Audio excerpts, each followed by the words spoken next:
everyone! Today I'm going to do my October wrap-up.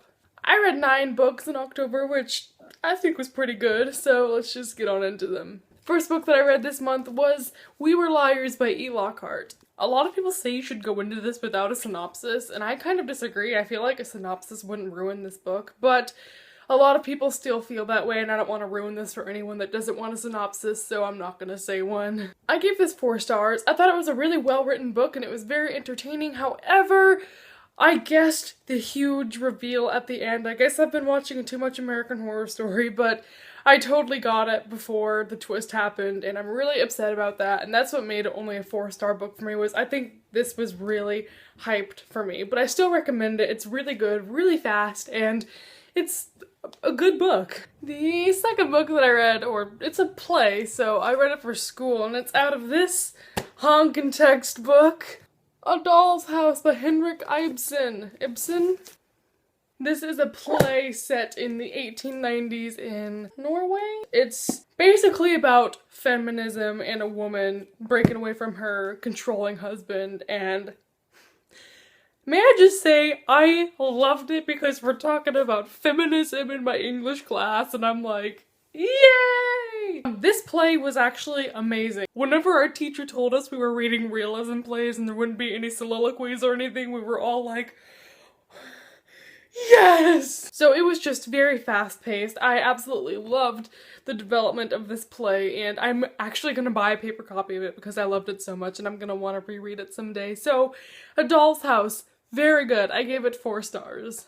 We're gonna take periodic candy corn breaks during this video.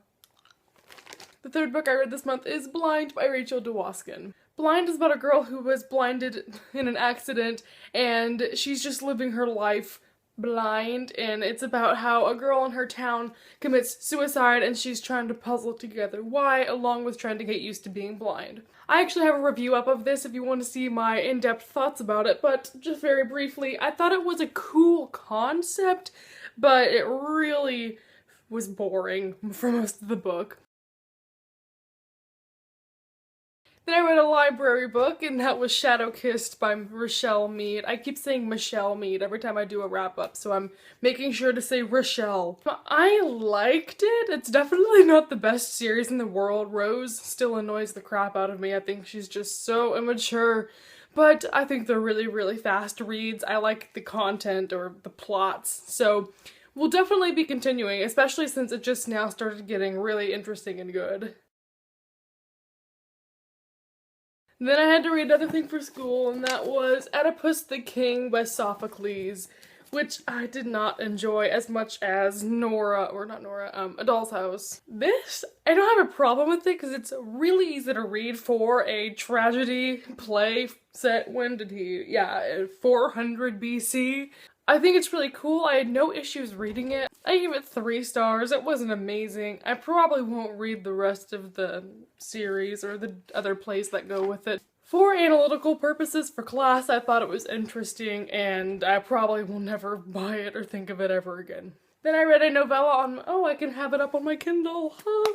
Then I read Mara by Richard Denny, which is a novella written by none other than the YouTuber Books, Boys, and Such. It was really spooky, which is what I wanted at the time. So at the time, I loved it. I still think it's a really neat book. It's a very spooky book about a girl who is a dancer that has a voice inside her head that's telling her to kill people, and it's very short but very creepy and action-packed. If you're still feeling a hangover of Halloween creepiness and you want something short to read that's creepy, I would recommend Mara. It was really interesting. Also go subscribe to Richard because he is awesome, one of my favorite YouTubers ever. I'm just a good candy corn. And then I read the book The Infinite Sea by Rick Yancey, which is the second book in the Fifth Wave series. I also have a review up of this. Actually, for the last 3 books, I have reviews up. I won't go into very much depth with any of them. However, this book is just a continuation of the first one. Aliens, chaos, boys. I don't think it was a very strong continuation. I don't think this added anything new to the series. The whole series feels stagnant. Like, I don't know where it's going anymore. This was just meh. I gave it 3.5 stars. Again, if you want to know why I thought it was just meh, you can go check out my review. Then I read Frozen by Melissa De La Cruz and Michael Johnston, which I have a review of. I should just stop saying that because you know. This book is set in a world where everything is freezing all the time and so everyone's poor and looking for food. It's about a girl with hidden magical powers who has enlisted a guy to help her go to this place called the Blue, which is supposedly an alternate land that isn't frozen and has food and everything. I thought this was a pretty horrible book. I only gave it 1.5 stars. It's probably the worst book I've read all year. If you want to know why, I will send you to my review because I don't want to talk about it here and waste more time.